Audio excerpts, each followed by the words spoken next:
안녕하세요. 오늘은 미래에 대해서 연구를 참 오래 하신 철학자 이종관님을 모시고 저랑 같이 일론 머스크나 샘 엘트만 이런 사람들의 생각이 뭔지 한번 이야기를 하는 시간을 만들었습니다. 근데 본론을 들어가기 전에 앞에 제가 사실은 모셨으니까 궁금한 게 있는데 제 뒤에도 여기 지금 철학책이 좀 많이 있습니다만 이 두꺼운 원래 철학책을 보면 사실은 잠이 옵니다. 이 도대체 철학이 공부하기 되게 어렵고, 두 번째, 공부하기 어렵다 보니까 제가 침대에서 베개용으로 쓰고 있기 때문에 이런 상황을 다른 일반인들에게 어떻게 설명을 좀 쉽게 철학 별거 아니다 이렇게 얘기 좀 해주셨으면 좋겠어요. 일단 그거부터 시작했으면 좋겠어요. 예, 그 아주 처음부터 질문이 굉장히 날카롭기도 하고 사람 당황시키기도 하고 또 한편 굉장히 핵심을 찌르는 그 질문을 해주셨는데요. 서양 철학은 사실은 그 생각을 극단까지 한번 몰고 가보는 겁니다. 그래서 왜 극단까지 몰고 가보냐 하면은 상식을 깨트리기 위해서. 근데 왜 상식을 깨트리냐 하면 상식이라고 하는 것은 한 시대가 갖고 있는 편견들이거든요. 대다수의 사람들이 믿고 있는 편견들이고 거기에 빠져서 우리가 다른 거를 상상 못 한단 말이죠. 그러니까 상식이라는 것은 한 시대를 사는 어떤 현명한 하나의 지식이 될 수도 있지만 또 그것이 우리가 다른 것을 상상하지 못하게 하는 장애물이 될 수도 있는데 사실은 그 상식이라는 것이 새로운 어떤 가능성을 차단하는 장애물이 된다는 것을 잘 인식을 못해요. 그런데 이제 역사적으로 문제가 생겼을 때 해법을 잘 못 찾을 때 이때 이제 우리가 다른 것을 상상 못한다는 거를 일부의 사람들이 이제 깨닫게 되죠. 그래서 우리가 갖고 있는 상식이 뭐냐? 그걸 이제 깨트리기 위해서 우리 상식에 끝까지 밀고 들어가 보는 겁니다. 그러면 이제 그 상식이 갖고 있는 한계라든지 또 상식이 갖고 있는 기본적인 전제들 이런 것이 이제 밝혀지는 거거든요. 그럼 그 전제를 뒤집어 엎고 나가는 게 이제 원래 서양 철학의 발전 역사였습니다. 그게. 그러면은 그게 우리가 일반적인 생활할 때 우리가 그게 뭐 많이 필요하지 않겠네요? 평온한 사회에서는 별로 필요 없을 수도 있죠. 예. 근데 사람들이 이제 뭔가 방향성을 잃어가는 것 같다든지, 각자의 삶이 상식에 의존해 살았는데 뭐가 잘 안 풀린다든지, 이럴 때 이제 사람들이 뭐가 잘못된 거 아닌가? 이런 의심을 갖기 시작하는데 상식이라는 것은 거의 무의식화되어 있거든요. 맞아요. 예. 그래서 그 자기가 빠져 있는 그 시대의 편견이 뭔지를 사람들이 잘 모르고 지나갑니다. 근데 그거를 이제 발견을 해서 깨트려야 될 책무가 있는 게 철학자들이죠. 근데 그러다 보니까 상식하고 어긋난 짓을 하기 때문에 좀 이런 거친 말 써도 되나요? 그럼요. 제가 생각엔 제가 대학 다닐 땐 철학과 다니면 전부 또라이로 알았습니다. 지금도 어떤 분이 지금도 또라이. 특히 서양 철학은 좀 더 그렇죠. 그 두 가지 이유인데 하나는 사실 서양 철학은 우리 게 아니기 때문에 언어라든지 이런 게 굉장히 우리하고 좀 낯설고, 두 번째는 아까 말씀드린 대로 가장 본질적인 건데 한 시대가 갖고 있는, 우리 지금 이 시대가 갖고 있는, 예를 들면은 그 상식을 벗어나려고 하고 깨트리려고 하기 때문에 건전한 상식을 갖고 있는 사람은 오히려 이해가 안 되고 철학책을 읽으면 졸리고 그건 너무나 당연한 겁니다. 건전한 상식인이겠어요. 그러신 거예요. 네. 그러면 저는 하여튼 건전한 것 같습니다. 그 말씀 중에 이제 이야기를 시작할 수 있는 실마리가 생겼는데, 그러면 지금 요새 어떻게 보면 이게 상식적으로 돌아가는 세상에서 이게 뭔가 많이 이상하고 이런 거를 다른 사람들이 다들 전환기라고 얘기하던데, 그러면 이 전환기를 실제로 느끼십니까? 철학자이신 우리 이종관 전 교수님은 느끼십니까? 근데 안 느끼면 이상한 거 아니에요? 느끼시는구만. 지금 최근 3년간 우리가 얼마나 코로나 때문에 고생했습니까? 코로나 때문에 고생했죠. 그럼 뭐 어떻게 될지 잘 모르고 뭐 난리가 났었지 않습니까?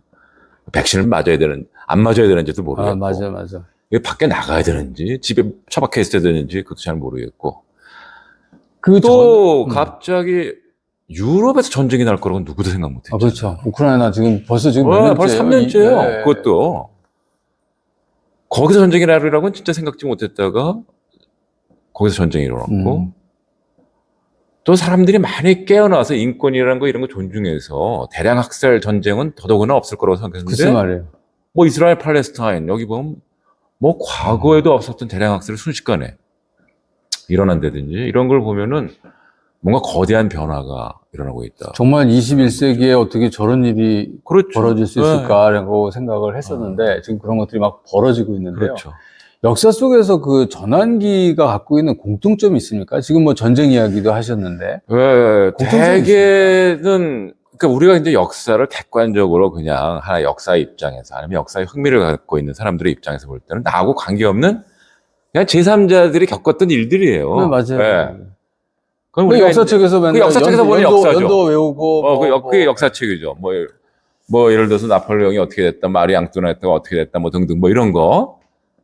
그래서 최근에 그 코로나라든지 이런 거는 역사가 사실은 우리 몸을 뚫고 들어온 거라고 볼 수가 있죠. 그러니까 우리가 역사를 살고 있다는 것을 실질적으로 체험케 한 게 있고, 그다음 또 하나는 역사는 반드시 미래하고 연결될 수밖에 없는 거. 역사는 결코 과거가 아니라는 거. 아, 우리 맨날 과거로 배웠는데. 과거로만 알고 있죠. 네. 근데 역사는 사실은 미래를 향해서 가는 거잖아요. 미래를 향해서 가는 시간이잖아요. 그렇죠. 지금 오늘도 이 역사에 그렇죠. 우리 역사 현장에 있는 거예요. 하루고. 예. 그 역사가 우리의 현장이라는 걸 우리가 잘 모르고 있다. 이런 어떤 격변, 대재앙, 아주 뭐 전염병, 뭐 이런 걸 통해 가지고 생전에 우리가 평소 잘 겪지 못하던 정말 공포스러운 사건을 만날 때 우리가 역사를 살고 있다.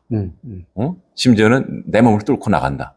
라는 걸 알 수 있는데, 그렇기 때문에 역사는 이제 흘러가는 것이고, 근데 어디로 흘러가느냐? 당연히 미래로 흘러가야죠. 네, 그렇죠. 그래서 역사는, 그게 흘러가는 걸 우리가 트렌드라고 그러잖아요.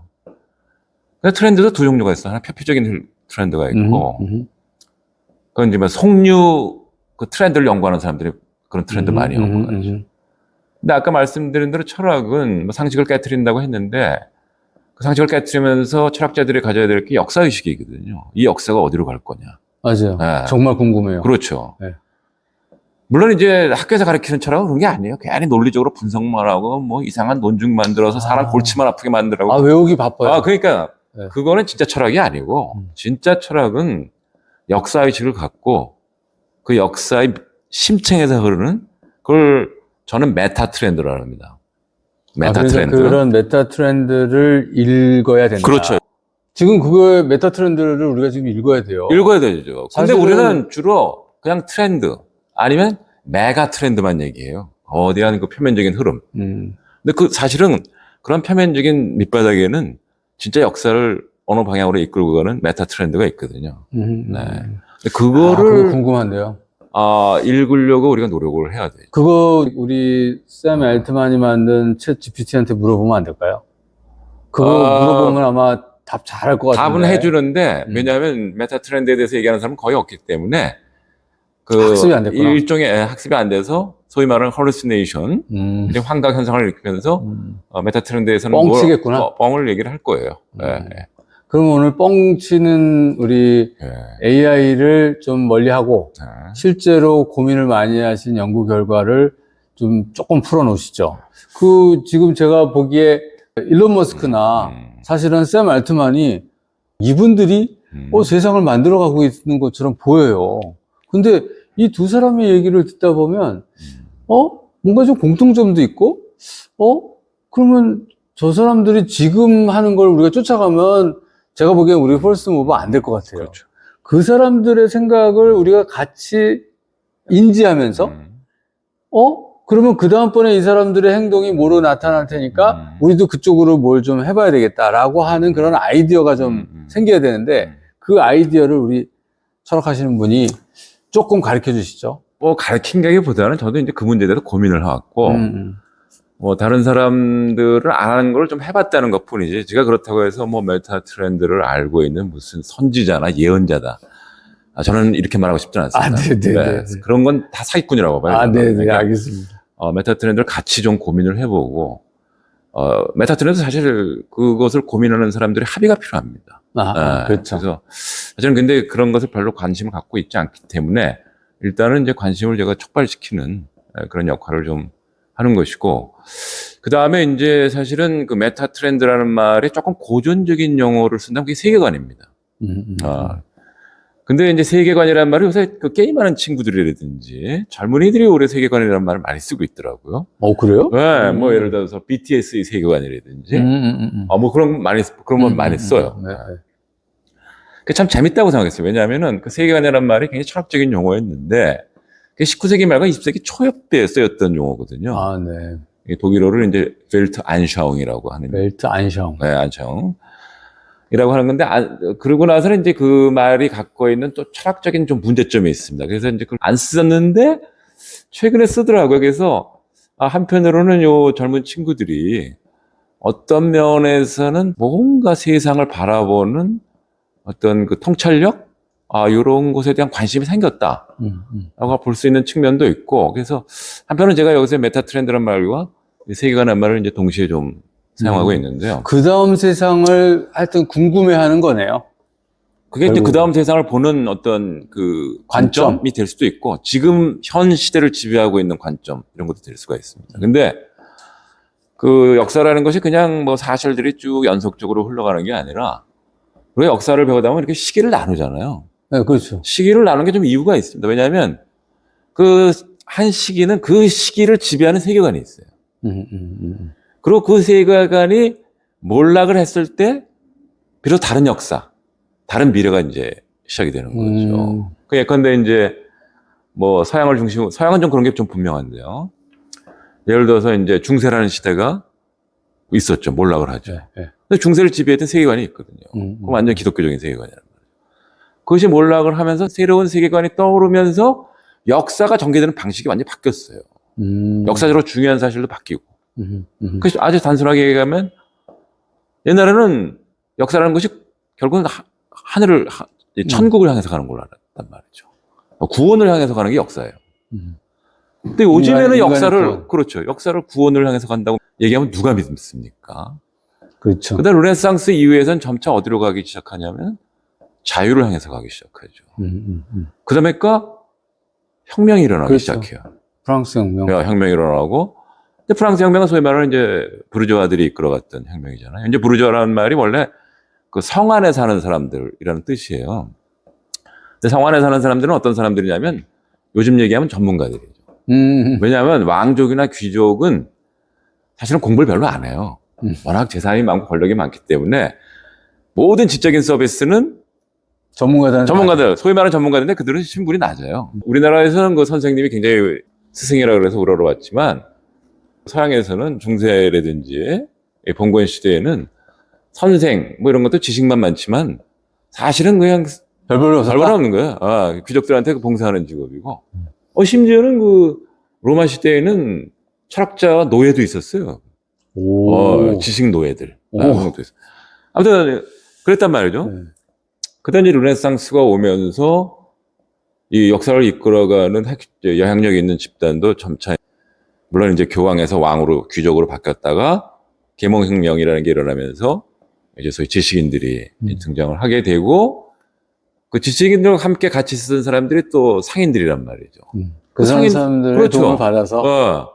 또 상인들은 뭐냐면은 합리주의자들이에요. 왜냐하면 그렇죠.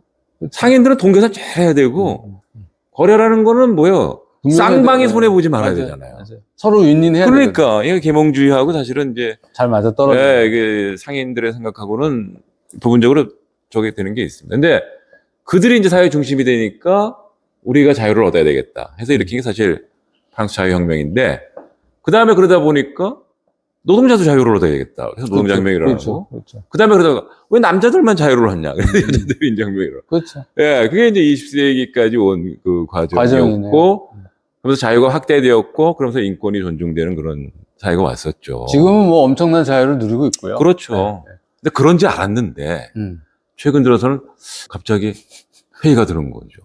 자유를 누린지 알았는데, 굉장히 민주화된지 알았는데, 아무튼 중요한 것은 그겁니다. 다시 정리를 하면 역사라는 거는 그냥 흘러가는 게 아니라 세계관이 바뀐다. 그러면 역사가 흘러가는 방식이 바뀌고 역사적으로 중요한 팩터들도 다 달라진다.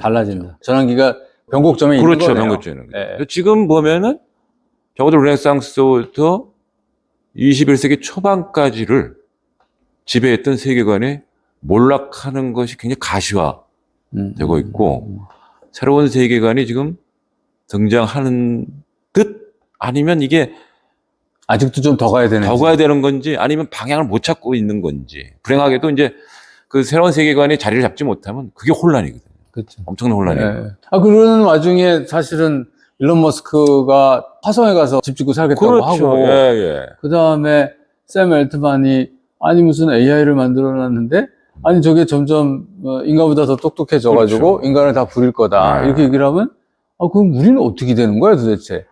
우리 인간 사회에서 AI에 대한 기대도 크고 아주 불안하거든요. 그렇죠. 그러면서 이거 우리 미래는 어떤 식으로 전개될까라고 생각을 해보니까 그렇죠.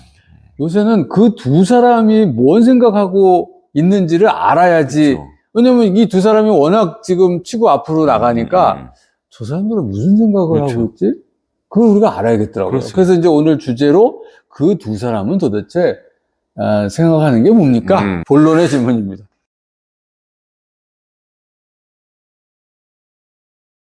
근데 철학은 이제 바로 답을 안 해줘요. 그렇구나. 조금 더 또 이제 좋게 얘기하면 조금 생각을 하게끔. 깊이 있는 얘기를 하거나 아니면 횡설수설을 좀 더 많이 하는데 조금 더 이제 횡설수설을 하게 된다면 네.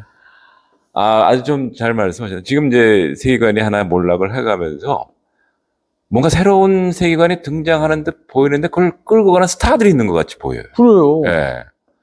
또 하나의 특징은 뭐냐면은 과거에는 하나의 세계관이 바뀌면 그 새로운 세계관을 이끌어가는데 뭐 엄청난 뭐 소위 말하는 지식인 스타라든지 아니면 뭐 정치적 스타가 나타나가지고 그 새로운 세계관을 끌고 가면서 이제 새 역사를 만들어 가는데 21세기의 특징은 그게 아니라 이 기업가들이 이 새 역사를 만들어 가는 듯한 조짐이 보이죠. 그리고 실질적으로 정치적으로 그렇고 대중적으로 그렇고 최근 몇 년간은 스타 CEO들이 역사를 이끌고 가는 것 같이 보여요. 정치적 영향력이 엄청 크고 네, 맞아요. 경쟁 영향력도 크고 그들 한마디가 뭐 전 세계 주식 시간을 뒤흔들어 놓고 네.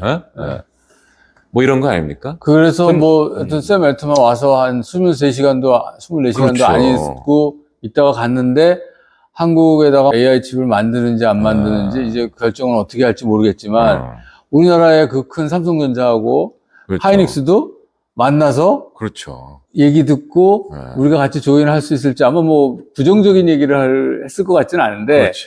그런 것들을 보면은 우리 아직도 패스트 팔로우 시절을 하고 똑같이 뭔가 우리가 우리 길을 잘 못 찾고 그 두 사람 뭐 이런 그렇죠. 큰 기업가들의 그렇죠. 얘기를 들어가면서 뭘 해야 되는 그렇죠. 게 좀 답답하기도 답답해요. 해요. 네. 아니 근데 사실 어떻게 보면 자존심 상하는 게 한 10년 전만 해도 삼성 입장에서는 일론 머스크하고 샘 알트만 그냥 애들이었어요. 애들. 만나주지도 않았죠. 애들이었죠 그냥.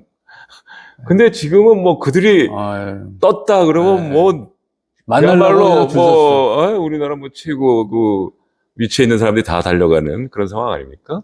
그 실적으로 사실은 이제 우리가 인정할 건 인정해야 되는 게 일단은 엄청난 그 대중적 파워 또 실전 경제 정치적 파워가 있다라는 걸 인정을 해야 되고 또 이들은 남들이 생각하지 못하는 걸 생각하면서 역사의 최전선에 지금 맞아요. 미래로 향하는 역사의 최전선에 서 있다.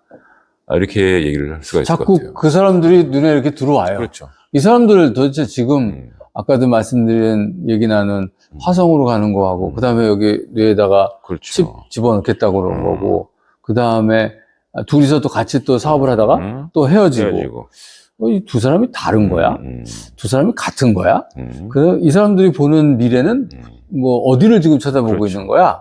뭐 심지어는 무슨 인터뷰하는 데 보니까 그 무슨 이제는 더 이상 다른 공부하는 것보다 뭐 바이올로지 공부하겠다든가 그렇죠. 뭐 이런 얘기를 하기도 하고 그래서 그러면 다른 학문들은 이제 다 그만 배워야 되나? 이제 다 GPT가 다 알아서 해주나? 인공지능이 알아서 해주나? 뭐 이런 생각? 어떻습니까? 이게 지금 두 사람이 만드는 비전. 근데 이제 사실 이 사람들이 뭔가 새로운 생각을 하고 또 사업적으로 성공도 하고 이러다 보니까 이제 이 사람들의 생각이 뭔가 굉장히 궁금하고 이 사람들의 생각을 궁금해요. 알면 뭐 미래를 우리가 좀 볼 수 있을 것 같고 또 미래에 성공할 수 있는 사업이 뭔지도 볼 수 있을 것 같이 생각이 드는데 그러다 보니까 이 사람들의 개인 삶에 너무 집중하는 것 같아요. 일론 개인사. 머스크의 그 신변. 아, 그래서 일론 뭐 머스크의- 이혼을 몇 번 했다. 뭐 그렇죠. 심지어는 이제 일론 머스크의 전기가 뭐 최근에 출간되지 않았습니까? 그래서 개인 전기에 관해서도 굉장히 많은 사람들이 관심을 갖고 있고, 뭐 샘 알트만은 아직까지는 그런 정도는 아니지만 앞으로 또 그렇게 일론 머스크 되겠죠, 같은 뭐. 위치에 올라갈 가능성이 상당히 많다고 보여지는 사람인데, 사실은 그 일론 머스크나 또 부분적으로 샘 알트만, 이 사람들은 개인이라기보다는 그 메타 트렌드를 이끌고 가는데 가장 어떤 면에서는 적극적으로 서 있는 사람들이라고 볼 수가 있어요. 아니면 메타 트렌드가 흘러가는데 실려 있는, 어떻게 보면 메타 트렌드의 가장 대표적인 대리인들이다. 이렇게 볼 수도 있죠. 우리가 볼 수 있는. 그렇죠. 근데 메타 트렌드는 아까 말씀드린 것처럼 어떤 그 세계관이 이제 그 밑에 있는 거거든요. 그래서 사실 일론 머스크나 샘 알트만 같은 사람들을 보면은 그들이 갖고 있는 생각의 핵심은 사실은 1950년대에서부터 출발된 일종의 그 미래주의가 하나 있습니다. 그걸 이제 트랜스 휴머니즘이라고 하는데, 트랜스 휴머니즘. 그 멋진 신세계를 쓴 오더리 헉슬리, 뭐 이런 사람들이 처음에 이제 어떻게 보면 역사의 무대에 올려놓은 그런 어떤 그 새로운 세계관이라고 할 수가 있어요. 헉슬리 소설책에도 그렇죠. 이게 트랜스 휴머니즘이 나오죠. 그때는 아주 근데 소수의 아주 좀 뭐라 그럴까, 뭐 공상이나 이런 걸 좋아하는 지식인 집단, 아니면 뭐 소설가, 뭐 예술가, 이런 소수 그룹이었는데, 이들의 생각이 1990년대에 오면서 좀 조직화되기 시작을 하고요. 그러면서 이것이 이제 그 당시에 첨단을 달리던 과학자들, 이런 사람들에게 설득력을 갖기 시작을 했어요.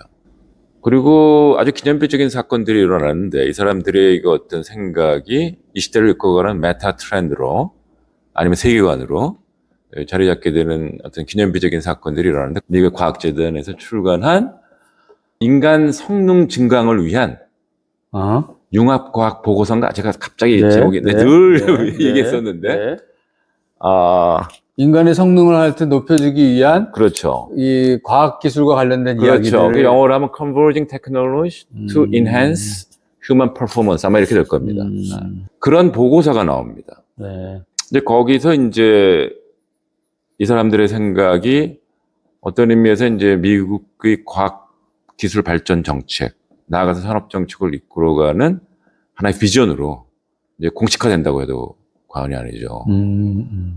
그리고 또 그 즈음에 그 소위 이제 이 트랜스 휴머니즘을 본격적으로 이끌어가던 두 명의 유명한 사람이 있는데요. 그 중에 하나가 지금 아마 구글의 최고 기술 담당 임원으로 있는 레이 커즈와이라는 사람이 있습니다. 레이 커즈와이. 레이 커즈와일이 싱글러리티. 싱귤러리티. 그 레이 커즈와일하고 또 저 철학 쪽에서는 뭐 조금 그 당시에는 젊은 철학자였는데, 갑자기 또 이름이 생각이 안 나네요. 최근에 한 5, 6년 전에 슈퍼 인텔리전스라는 책을 써가지고 또 주목을 끌었던 사람인데, 90년대 말부터 이 사람이 이제 세계 트랜스휴먼 협회라는 걸 만들어가지고, 갑자기 그 사람 이름이 생각이 안 나는데요. 닉 버스트롬. 닉 버스트롬. 지금, 그 당시에 옥스퍼드 대학의 연구소의 연구원이었어요. 근데 이제, 약간 이 사람이 이제 미래에 대한 관심도 좀 있고 그래가지고 트랜스 휴머니즘을 좀 철학적으로 정립을 하면서 그것을 이제 과학자들, 그 당시에 벤처 사업가들, 또 이런 사람들, 또 그 당시에 그 영향력 있는 그 저술가들, 이런 사람들하고 같이 일종의 이제 연대를 형성을 하면서 이끌고 갔었고요. 근데 여중에서 이제 레이 커즈와이를 좀 주목을 해봐야 되죠. 왜냐하면 이 사람이 바로 쓴 책이 우리나라에서 한 2005년쯤 출간이 됐는데, 2000대 초반에 그 특이점이 온다. Singularity is Coming이라는 책을 썼죠. 그것이 사실은 책이 여기. The Singularity is near. near, coming이야 되는데. 그들의 생각이 사실은 일론 머스크라든지 샘 알트맨을 어떤 면에 세뇌시켰다. 라고도 볼 수 있는. 자극도 주고. 그렇죠. 동기부여를 확실히 그렇죠. 줬다. 그러니까 좋게 얘기하면 동기부여고, 나쁘게 얘기하면 세뇌시켰다. 이렇게 얘기를 할 수 있는데, 그 일론 머스크 같은 경우는 그 증거가 좀 명확합니다. 아, 그래요? 예, 예를 들어서 이제 일론 머스크가 일론 머스크는 SF 그것도 많이 봤겠죠. 뭐 책을 뭐 많이 그러니까 어렸을 때부터 보고 봤는데 영향을 많이 받았다. 그렇죠. 근데 그것을 이제 뭐 파편적인 지식이었을 거고 어떤 그 세계관을 이 사람이 나름대로 이제 이 일론 머스크가 어떤 나름대로의 그 비전을 세우는 사람이잖아요. 아, 그렇죠. 그렇죠. 예. 근데 그 비전을 세우는데 결정적인 역할을 하고 그것이 좀 체계화됐던 게 이 트랜스 휴머니즘과 만남을 통해서였던 것 같아요. 왜냐하면 그 증거가 뭐냐면 이 사람이 이제 화성으로 인류를 맞아요. 이주시키겠다는 맞아요. 화성 도시, 네. 마스 시티라는 거 만들잖아요. 우주선도 지금 뭐 만들고 다 스페이스X. 만들고 있지만, 그러니까 사실은 어떤 면에서 일론 머스크의 거의 모든 사업은 화성을 위해서 하는 거라고 볼 수도 있어요. 화성 가서 살겠대요. 예, 예, 예. 그런데 화성의 도시를 완성시키는 시점을 2045년으로 잡고 있어요. 근데 왜냐하면 그게 바로 이제 트랜스 휴머니스트를 이끌어가는 레이 커즈와일이 싱귤러리티가 온다는 시점이 그 시점이거든요. 네, 그러니까 사실은 일론 머스크가 공개적으로 얘기는 안 했지만 그 일론 머스크는 사실은 그 싱귤러리티의 신봉자다라고 볼 수가 그 있죠. 연도를 찍어놓고 거기에 맞춰가는 거예요. 그렇죠. 네. 어떻게든지. 근데 그 연도가 실질적으로 화성 도시를 만들 수 있냐 그거보다는 중요한 게 뭐냐면 어쨌든 싱귤러리티를 믿고 있다. 그러니까 싱귤러리티라는 게 뭐냐면 뭐 최근에 첨단 기술이 다 융합이 돼가지고 그야말로 인류 문명을 바꾸면서 특히 인간을 증강시킨다. 지금 현생 인류와는 비교가 안 되는 새로운 그 어떤 인간의 탄생에 버금가는 형태로 인간을 개조해서 능력을 증강시키겠다라는 거 아닙니까? 아니, 전번에 좀 오래됐지만 그 얘기 하셨잖아요. 예. 그때는 이제 교수님 하실 때니까 아니, 뇌에다가 칩을 넣고 그렇죠. 다른 몸이 다 바뀌었어. 그렇죠. 그때 내가 이종관이야? 아니야? 그렇죠. 뭐 이런 거. 예, 그런 거. 뭐.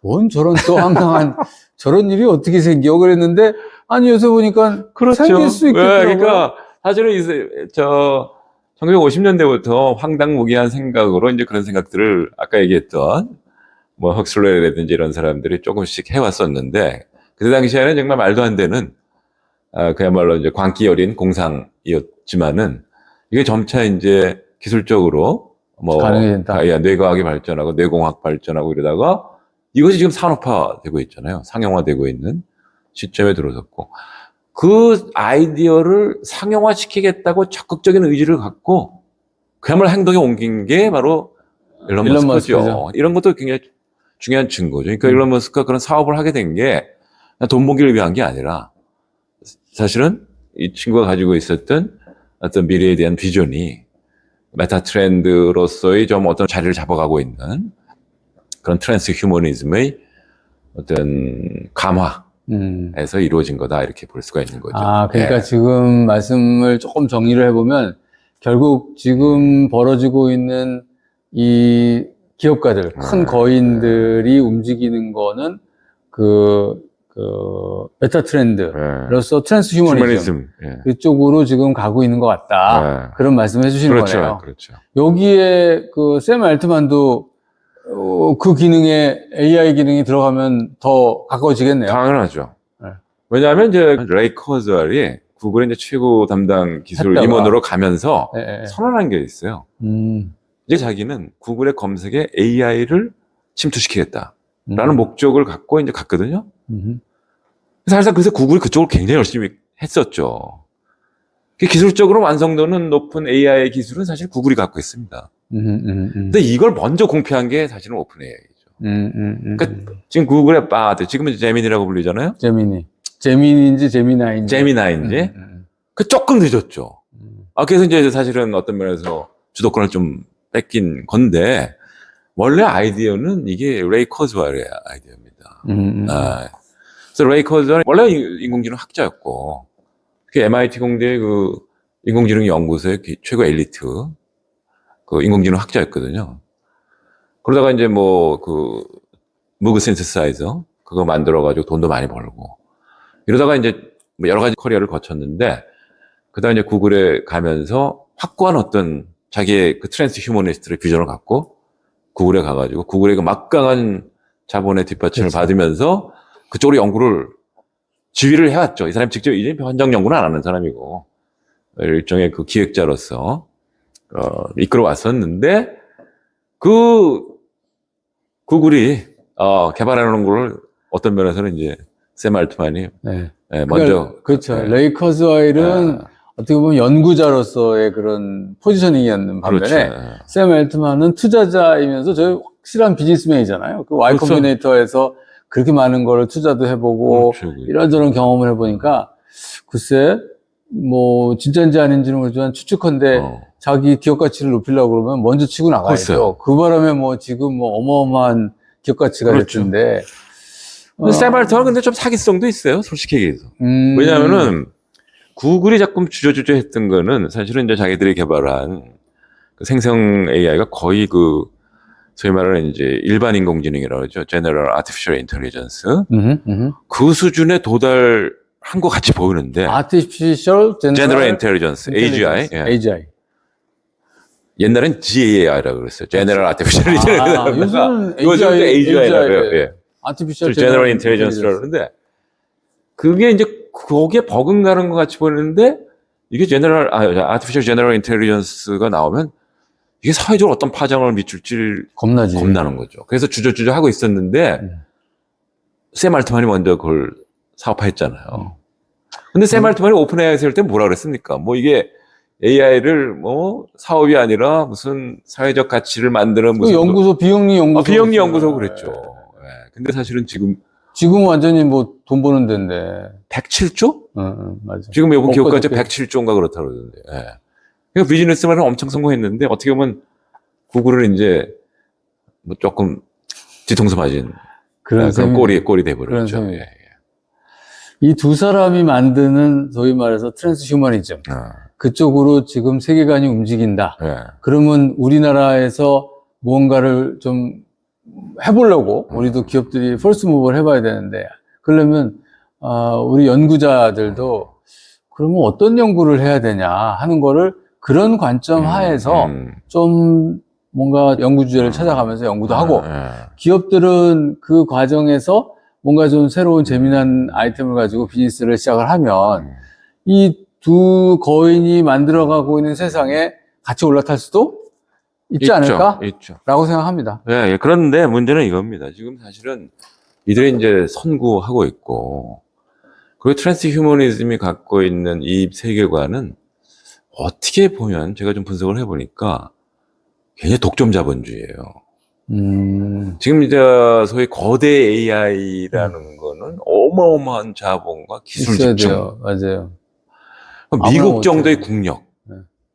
이게 아니면 사실은 불가능한 프로젝트거든요, 이게. 미국은 이거를 추진하겠네요. 미국 지금 하는 거 보면. 예, 그러면. 만만치 않거든요, 지금. 아니면 중국. 그러니까 사실 지금은 어떻게 보면 말이죠. 미국과 중국이 정책을 대립하고 있잖아요. 하나는 자유주의 국가, 하나는 사회주의 국가인데 뭐 좀 이상한 사회주의 국가. 자본주의도 들어가. 겉으로는 그렇지만 두 개가 사실은 다 트랜스 휴머니스트들이 끌고 가는 거예요. 솔직히 얘기해서. 그러니까 트랜스 휴머니즘의 경쟁이에요, 사실은. 기술을 누가 먼저 선점하느냐. 특히 트랜스 휴머니스트들이 주장하는 그러한 핵심 기술들. 그게 이제 AI, 그 다음에 바이올로지, 뭐 이런 거거든요. 그 다음에 인간의 성능을 증강시키는 기술들, 뭐 나노 테크놀로지, 뭐 이런 것들인데 지금 이거 갖고 경쟁을 하는 거란 말이에요. 근데 미국이 이제 경쟁이 조금 밀릴 것 같으니까 정치적으로 이제 저쪽으로 이렇게 격리시키고 뭐 이런 거죠. 또 중국은 안 그러려고 발버둥을 치고 있고 뭐 이런 상황인데 그런데 사실은 이제 우리가 뭐 일론 머스크나 샘 알트만이 하는 그러한 그 사업을 뒤쫓아가면서 뭔가를 조금 챙길 수는 있겠지만은 또 그것이 한편으로는 좀 생존 방식이기도 해요. 그거 안 쫓아가면 또 그렇죠. 완전히 그 어떤 거대한 흐름에서 탈락하고 이제 도태되니까. 그런데 사실 우리가 그런 여태까지 해왔던 전략이 늘 우리가 해왔던 전략이 그래봐야 뭐 맨날 세계에서 뭐 10위권에서 갔다가는 전자 최고로 잘해봐야 정도이기 때문에 사실은 이 사람들이 가지고 있는 그 세계관 이 과연 미래까지 지속될 것인가 라는 것을 생각을 해보는 게 좀 필요합니다. 그래서 이들이 갖고 있는 허점 그걸 찾아야 돼요. 그걸 찾아서 이들이 갖고 있는 문제점을 보완하는 그런 비즈니스를 우리가 뭐 개발을 해 나갈 수 있다면 어떤 면에서 이들을 앞서갈 수 있는 그런 가능성도 있죠. 근데 그러기 위해서는 이들을 사로잡고 있는 그 미래주의, 내지는 세계관, 그걸 우리가 잘 알아야 됩니다. 트랜스 휴머니즘이 과연 어떤 한계를 갖고 있는가, 어떤 장점, 어떤 단점을 갖고 있는가, 이런 걸 잘 우리가 성찰을 해봐야 되는 거죠. 아니, 뭐, 우리 철학자 말씀 들어보니까, 이거 비즈니스 하는 분들한테 철학 공부를 해야 되겠네요. 지금은 우리 한국은 저 CEO들 철학 공부를 좀 해야 된다고 봐요. 우리나라 기업 하시는 분들이 대부분 패스트 팔로워 시절이니까 누구한테 이거 만들어줘 그러면 얼른 빨리 만들어주고. 그렇죠. 좋게 얘기하면 패스트 팔로워. 예. 그거를 그런 식으로 우리가 비즈니스 했는데 이제는 가면서 봐 이거만 계속 해가지고는 안 될 것 같고. 안 되죠. 뭔가 다른 걸 해야 그렇죠. 될 텐데 다른 거 하려더니 철학을 공부해야 되겠다. 철학을 공부해야죠. 예. 예. 그 말씀이시네요. 예. 그러면 우리 시청자 여러분 중에서 기업 하시는 분들하고 모여서 우리 이종관 선생님하고 철학 이야기를 트랜스 휴머니즘에 대해서 한번 하는 것도 그렇죠. 좋겠네요. 그러니까 배운다는 관점보다는 같이 이야기하고. 다르게 생각할 때 상상력 기르는 게 굉장히 중요해요. 그러니까 맞고 틀리다의 관점은 이제 떠나야 돼요. 그렇죠. 그러니까 다르게 생각해 보는 거. 미래가 맞았다, 미래가 그렇죠. 틀렸다. 이건 예언자들이 하는 거예요. 이거는 말이 안 되는 것 같고. 그래서 과거를 잘못 얘기했다, 뭐 맞게 얘기했다. 이런 것도 뭐 그거는 있을 수 있는데. 있죠, 과거는. 미래는 다르다지. 다르다죠. 그렇죠. 틀렸다, 맞았다는 아니다. 그렇죠. 그러니까 자꾸 논의를 해 나가자. 그렇죠. 철학 공부를 하자는 말씀이네요. 그렇죠. 아니 시작할 적에는 제가 철학이 어려워가지고 철학책 두꺼운 거 보면요 한 2페이지 보다가 바로 자는데. 솔직히 저도 그래요. 그러세요?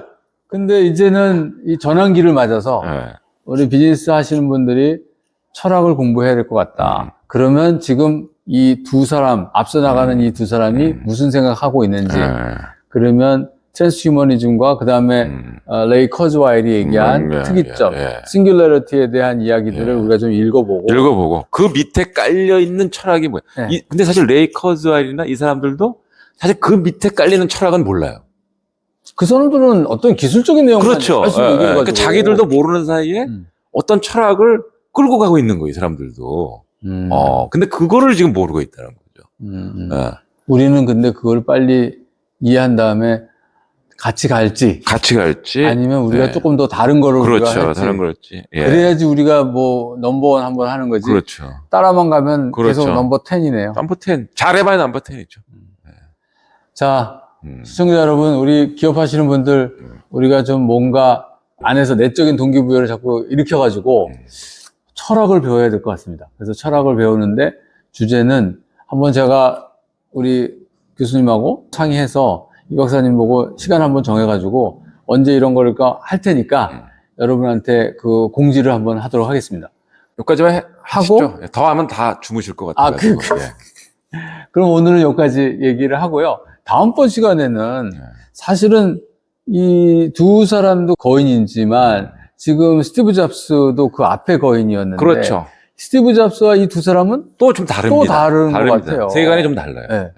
스티브 잡스는 없는 걸 자꾸 만들어낸 반면에. 그리고 think different라는 걸 다르게 생각하자.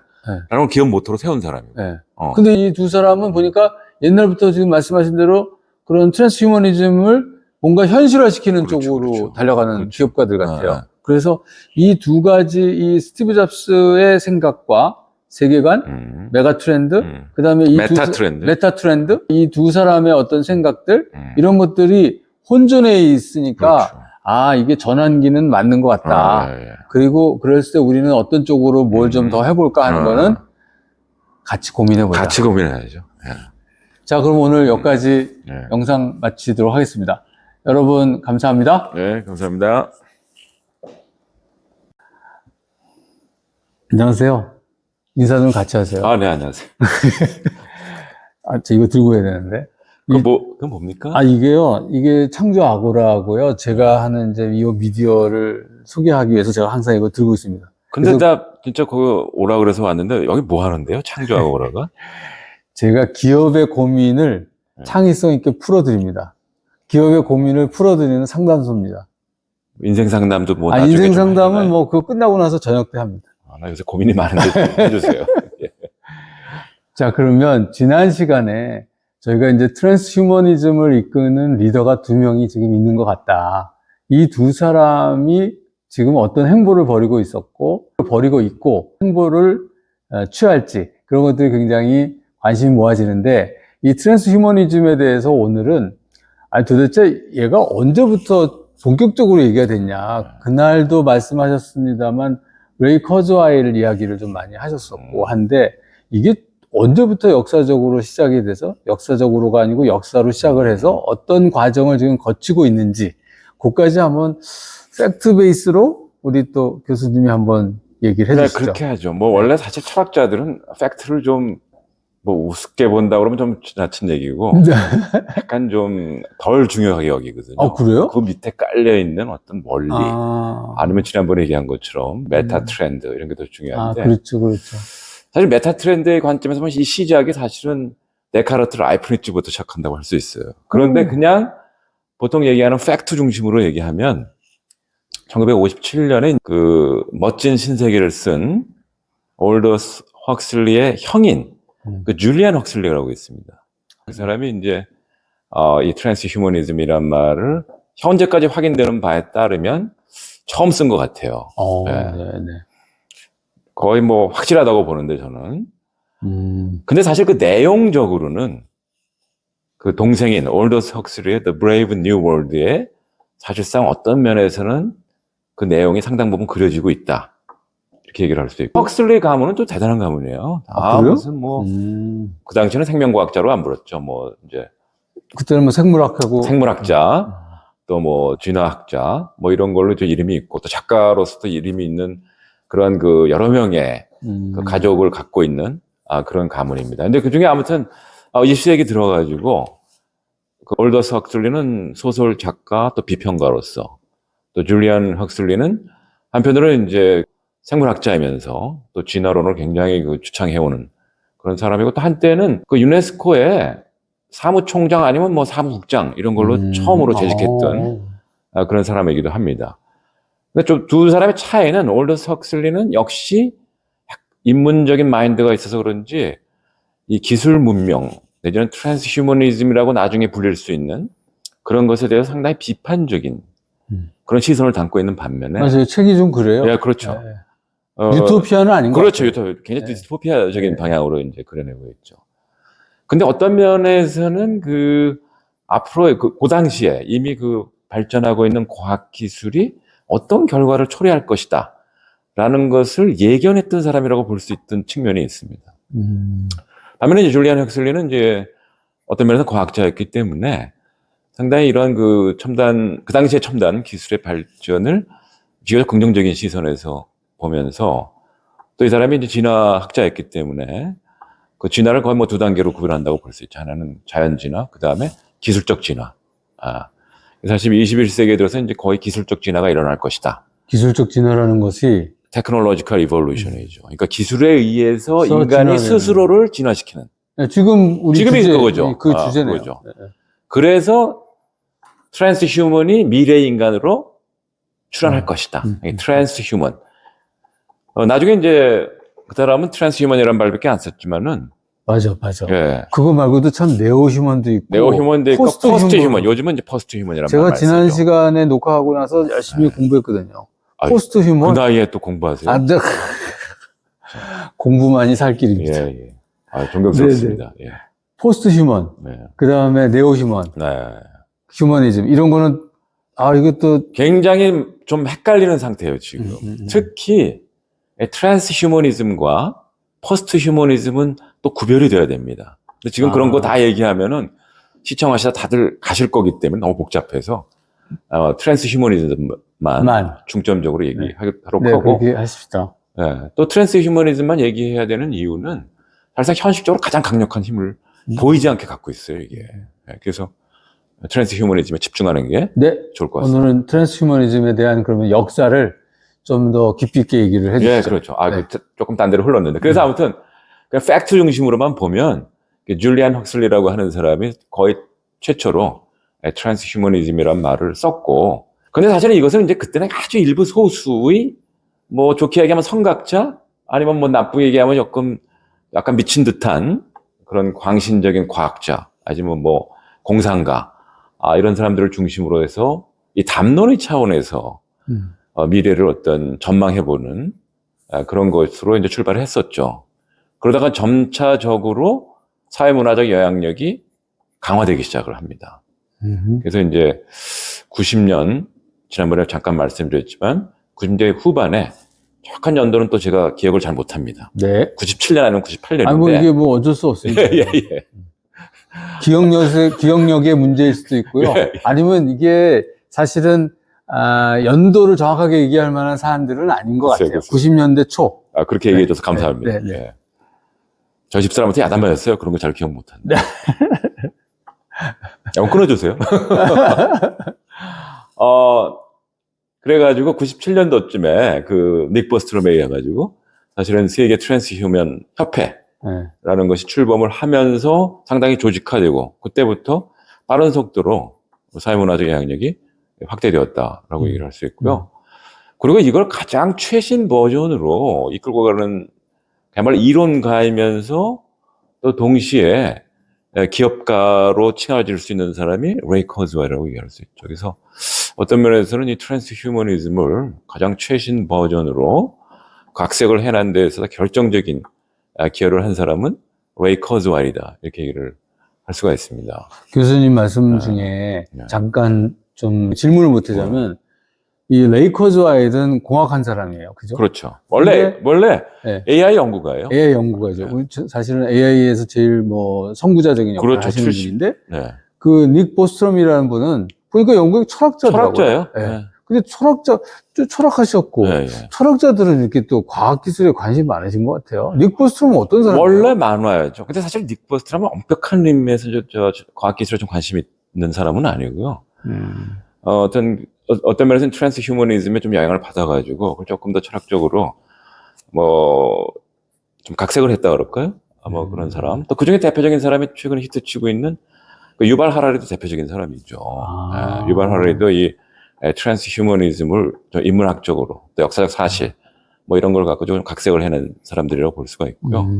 그런데 진짜 철학자들은 사실은 과학기술에 관심을 많이 가져야 됩니다. 왜냐하면은 근대 철학의 출발이 사실은 철학과 과학이 일심동체예요. 맞아.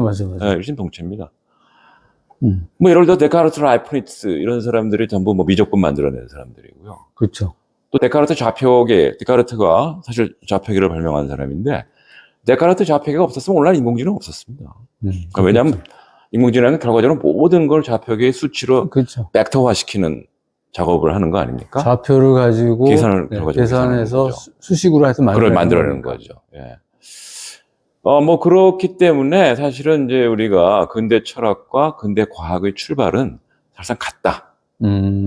근대 휴머니즘과 사실은 과학 지상주의는 동전의 양면이다. 이렇게 봐야 됩니다. 근데 이게 이제 어느 시점에 이르러가지고 대학에서 학과가 분리가 되면서 철학과 그다음에 공대 이런 거 막 분리가 되면서 완전히 이산 가족이 돼버렸죠. 예. 저 같은 경우는 이제 저희 현상학을 공부를 했는데 그 에드먼트 후셀이라는 사람이 원래 수학자로서의 유럽 최고봉에 올라 있었던 사람이에요. 예.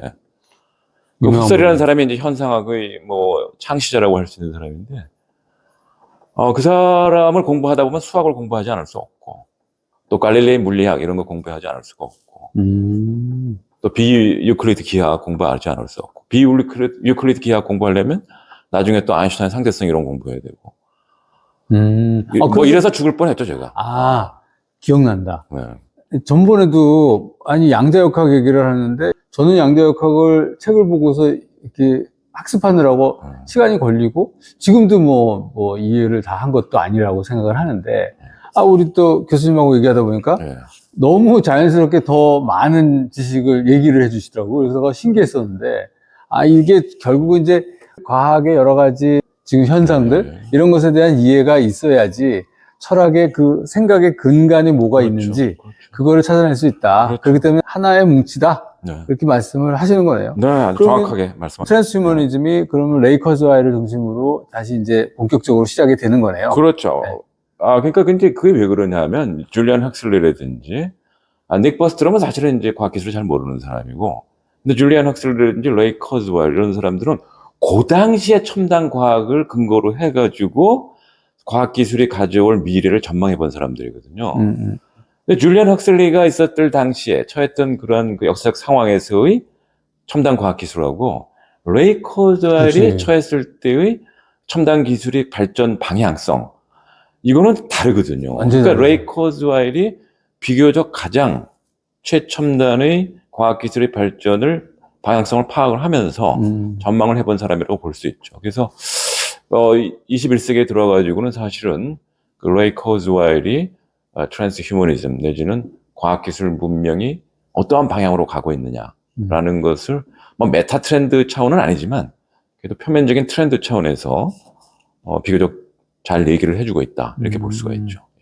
그 이후에 그러면 이제 역사적인 우리가 그 트랜스휴머니즘에 대한 역사 이야기를 해야 되니까 그러면 이 커즈웰 다음에 지금 나와 있는 지금 우리 눈에 보이는 거는 지난 시간에도 얘기했지만 이 두 거인들이 지금 막 움직이는 것 같은데 그렇죠. 그 사이에서도 뭔가 좀 하려고 하는 노력들은 많이 있었겠네요. 있었죠. 계속 이제 작은 시도들이 있었는데 그 작은 시도들이 누적이 되면서 이 일론 머스크라든지 아니면 샘 알트만 같은 우리가 보기엔 거인들을 출연시켰다고 볼 수가 있는 거죠. 그러니까 거기서 소위 이 트랜스휴머니즘을 실질적으로 상용화해서 사업화해서 사실 현실 속으로 침투시키는데 중요한 역할들을 했던 작은 영웅들이 사실 있습니다. 근데 그들의 이제 시행착오를 사실은 어떤 의미에서는 그 혜택을 받아가지고 이 샘 알트만이라든지 앨런 전선이 머스크가 확대되는 거네요. 그렇죠. 그런 그런 게 누적이 분들이 돼가지고 밑거름이 돼가지고 이런 그렇죠. 일이 있는 거네요. 예. 근데 중요한 것은 또 우리나라에서도 이미 이 역사가 있었습니다. 아, 그래요? 예.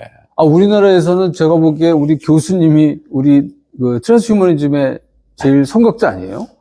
뭐 굳이 얘기하자면 그렇죠. 그러니까. 왜 그러냐면은 알려주셔야지. 우리나라에서 역사를 좀 얘기를 할 필요가 있습니다. 맞아, 왜냐하면 맞아. 또 우리가 너무 미국 것만 얘기하다 보면 우리 자체에 어떤 연구가 있었고 또 어떤 방향성을 제시하려고 하는 노력이 없었던 것처럼 오해할 수가 있기 때문에 우리나라에는 이게 언제부터 이렇게 들어오기 시작했나요? 사실 그런 개념이 소개가 되기 시작했나요? 사실은 이제 제 얘기를 할 수밖에 없는데 아하, 좋습니다. 제가 또 연도가 정확히 기억이 안 나는데 네, 98년인가 99년에 당시 중앙일보에서 21세기를 좀 전망해달라고 하는 컬럼을 좀 요청받은 적이 있어요.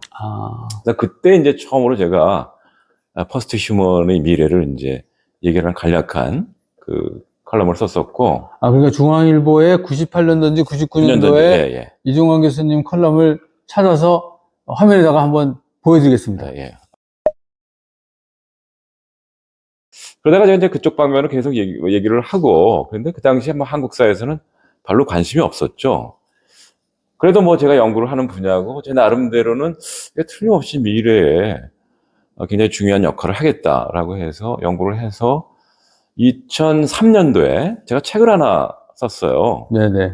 근데 그 제목을 갖다가 이제 퍼스트 휴먼의 도래와 인간의 미래 이렇게 해가지고 출판사에 그때 책 제목이 그걸로 되어 있어요. 아니 그때 출판사에서 네. 이거 무슨 말인지 모른다 그래가지고 사람들이 그 제목을 반대하더라고요. 그래서 그 책이 어딘가에 있을 텐데. 저기 있는 것 같아요. 저희 책도 저기 꽂혀 있어요. 저기 사이버. 저걸 좀 잠깐만. 사이버 문화와 예술이. 예. 이 책 같다. 이 책인데. 예. 이겁니다. 그래서 여기 책에 그 제목을 쓰셨어요? 못 썼어요. 그래서 그때 당시에는 이제 사이버란 말이 너무 유행했었기 때문에 출판사 쪽에서 퍼스트 휴먼이란 말을 쓰면 책이 안 팔린다. 사이버란 제목으로 어떻게 해달라 그래가지고 할 수 없이 이제 사이버 문화와 예술의 유혹 이런 제목으로 유혹을 해보려고 했죠. 이해가 근데 좀 한편으로 억울하더라고요. 그래가지고 첫 챕터를 사이버 문명, 퍼스트 휴먼, 인간의 운명 이렇게 타이틀을 달았습니다. 그리고 나서 제가 이제 또 뭐 나름대로 계속 연구를 하면서 여기저기서 강연도 이쪽 방면으로 강연을 하고 또 뭐 국내 유수의 기업에 가서 또 이제 이 문제에 대해서 최첨단 기업들이지만 강의를 하고. 그분들이 잘 그때 당시에는 좀 지루해하시는 것 같더라고요. 근데 지금은 아마 오히려 이렇게 눈이 번쩍 뜨이고 그러실 것 같아요. 쫑긋하고 그럴 수도 있습니다. 네, 그러실 것 같아요. 왜냐면 우리나라 기업들이 그 당시만 해도 그 패스트 팔로우, 지금도 뭐 패스트 팔로우 하는 부분이 영역이 많이 있습니다. 그런데 패스트 팔로우 영역이 있지만 이제는 그때보다는 더 퍼스트 무버 영역이 더 점점 많아지고 있기 때문에 지금 더 관심을 가지실 거고 그 당시에는 좀 이러실 수도 그렇죠. 있었죠. 네, 그렇죠. 그래서 아무튼 어떤 때는 그 연구 결과를 이제 모아가지고 또 연구재단에 좀 지원도 받고 그래가지고 2017년쯤에 또 하나 이제 책을 내게 됐어요. 또 2017년. 그때부터는 뭐 트랜스 휴머니즘인지 포스트 휴먼 이런 말이 막 학계에서 유행하기 시작하더라고요. 네. 근데 철학자들의 또 이상한 그 나쁜 습성이 뭐냐면 유행하면 또 싫어해요. 그래서 이제 제가 제목을 주로 이제 포스트 휴먼을 다룬 내용이지만은 제목을 좀 멋있게 달아야 되겠다 그래가지고 아직 오지 않은 인간에 대하여. 아직 오지 않은 인간에 대하여. 인간에 대하여. 낭만에 대하여처럼. 네. 예. 그렇게 딱 했더니 또 출판사에서 안 팔린다. 지금 포스트 휴먼이 유행하니까 포스트 휴먼으로 달아라. 그래가지고 그때는 이제 포스트 휴먼이 온다. 라는 제목으로. 요 책 제목이 원래는 그렇죠. 그게 예. 아니었네요. 아직 원래는 오지 그게 않은 아니었어요. 인간에 대하여 예, 예. 이런 거네요. 그런 거였죠. 근데 이제 이 제목이 이렇게 바뀐 거네요. 예, 출판사에서 제안을 해가지고 유행하는 제목을 달아야 된다. 15년 만에 출판사에서 이제 그렇죠. 파악이 된 거네요. 그렇죠. 비즈니스 차원에서 보면은 이 단어가 더 먹힌다. 예. 그런데 그때 중요한 제가 사실을 하나, 사실 제 은사님으로부터 알게 됐습니다. 제가 사실은 처음으로 이 포스트 휴먼, 트랜스 휴머니즘 이걸 다룬 거라고 생각을 했는데 그렇죠, 한국에서는 한국에서는 그렇죠. 어느 날 그 제 은사분 중에 송상용 교수님이라고 계세요. 맞아. 우리나라 이제 과학사의 거의 뭐 그렇죠. 그야말로 개척자라고 네, 할 수 있는 분인데 그분이 한번 전화를 걸어가지고 제가 이제 이쪽 분야의 연구를 오래전부터 하고 있다는 걸 아셨는지 저한테 그러더라고요. 사실은 트랜스 휴머니즘이 62년쯤인가 한국에 소개된 적이 있다. 그때 당시에 이제 사상계라는 잡지가 있었는데. 그때는 그러면 송상현 교수님이 그때는 송상현 교수님이 아마 학생이셨던 모양이에요. 그런데 그때 아무튼 필자는 어떤 교수님, 그 당시에 어떤 교수의 그 필명으로 잠깐 소개하는 글이 나갔었는데 사실상 그 원문을 번역해준 분이 본인이시라고 이렇게 말씀을 하시더라고요. 그래서 굳이 역사로 얘기한다면 한국에서도 이미 1962년에 소개는 됐다. 소개는 됐었다. 잠깐 특히 줄리안 헉슬리의 트랜스 휴머니즘을 소개한 적이 있다. 이렇게 말씀드렸습니다. 그러면 그게 이제 줄리안 헉슬리의 이야기를 62년도쯤에 나왔고 잠깐 우리나라에 소개가 됐고 예. 그 이후의 연구는 우리 이종관 선생님이 쭉 하셨고 그렇죠. 지금 그래서 이게 97년도에 나온 책에도 이제 드디어 97년이 아니라 2003년. 2003년. 예. 2003년 책에도 그렇죠. 이렇게 제목으로 소개가 그렇죠. 됐다. 컬럼으로는 8년인가 99년에 중앙일보에서 소개가 됐었고요. 네네네. 책이 제가 잘못 아까 말씀드린 것 같으네요. 그러면 2003년도 책이다. 네네. 알겠습니다. 그러면 꽤 오래도 벌써 20년 전이네요. 뭐 연구를 시작한 건 뭐 90년대 중반부터라고 할 수가 있죠. 우리나라에서는 이런 쪽을 연구하시는 분들이 지금 전체적인 세계 추세에 맞춰가지고 같이 이렇게 뭐 어떤 방향성을 제시하거나 뭐 이런 게 지금은 갑자기 많아졌어요. 한 7, 8년 전부터 거의 뭐 붐을 특히 인문사회 쪽에서 그쪽은 이제 트랜스 휴머니즘보다는 포스트 휴머니즘에 관심을 많이 갖고 지금 뭐 많이 하고 있는데 사실은 이제 인문사회 쪽에서 연구를 하다 보면 너무 이렇게 개념 분류 또 분파 분류 이런 데 치중하다 보니까 사실은 뭔지 느낌이 옵니다. 네, 확실한 그 기술적인 방향성이라든지 또 그것이 이제 자본과 어떻게 연동이 되는지 이런 문제에 대해서는 조금 조금 아직까지는 좀 연구가 미진하다고 볼 수 있죠. 예. 그 자체가 포스트 휴먼에 대한 그 자체에 대한 연구에 집중돼 있다 이런 말씀이네요. 조금 개념적인 연구. 개념적인. 예. 그러니까 그게 어떤 지금 일론 머스크나 샘 알트만 같이 기업하는 사람들이 달려들어가지고 구현하고자 하는 거하고는 좀 관계가 없이. 좀 관계가 없을 수가 있고 왜 또 동시에 그 포스트 휴먼이라는 휴머니즘을 이끌어가는 철학자들이 조금 계보가 좀 다릅니다. 이 레이 커즈와라고. 잠깐만요. 그러면 이거 방송이 재미가 굉장히 복잡해져요. 네, 그러니까 그거는 나중에 혹시 여러분들이 그것도 한번 들어보고 싶다. 그럼 그때 얘기를 하고요. 네. 지금은 이게 아까도 우리 같이 나눴듯이 기업의 새로운 사업에 대해서 제가 상담을 해주는 역할을 하기 때문에 그렇죠. 이게 과연 어떻게 기업들이 받아들여야 되느냐 이런 거를 좀 주로 그렇죠. 얘기를 해야 되니까 역사는 그러면 그렇게 지금 왔고 우리나라에서도 그러면 이런 거를 연구하시는 분은 있는데 사실은 사업적이라든가 이런 쪽하고 연결된 것보다는 그냥 철학자분들이 인문사회 쪽에서 조금 조금 연구를 하고 계시는 걸로 그냥 우리나라 그야말로 상황은 이제 그렇다. 논문 쓰기 위해서 좀 연구하는 측면이 많이 있다 이렇게 할 수 네. 있죠. 그러면 우리 사실은 제가 이제 이 방송을 통해서 말씀드리려고 그러는 것이 우리나라 R&D 어디로 가야 되냐. 이게 작년에도 그렇게 많이 연구비가 삭감이 돼가지고 근데 올해 지금 또 1월 달부터는 연구비를 늘리겠다고 지금 또 정부가 또 난리예요. 근데 문제는 줄였는데 효율화를 더 시켜달라고 하면서 줄여놨는데 늘리려고 그랬더니 방향성을 제가 보니까 못 잡고 있지 않겠나. 그래서 그러면 우리 트랜스 휴머니즘에 입각해서 그런 어떤 연구를 하고 그 다음에 그 연구된 기술을 가지고 어떤 새로운 비즈니스를 하고 사실은 샘 알트만만 부러워하고 일론 머스크만 이렇게 부러워할 게 아니고 그렇게 좀 접근을 하자 하는 게 이제 좀 제가 그 방향으로 좀 얘기를 하고 싶은데 하나 지금 키워드를 말씀을 드리면 보니까 IoT라고 우리가 다 얘기하지 않습니까? 그게 인터넷 오브 띵스인데 요새는 IOB 그래서 IOB 비즈니스를 해야 된다고 이제 얘기를 하더라고요. 그래서 IOB 그 B가 인터넷 오브 바디예요. 그러면 여기다가 지금 소위 말해서 일론 머스크가 얘기하는 BMI 그 뭐 칩을 집어넣고 그다음에 칩 집어넣은 다음에 우리 둘이서 이제 같이 칩을 넣었으면 서로 이제 통신하는 거예요.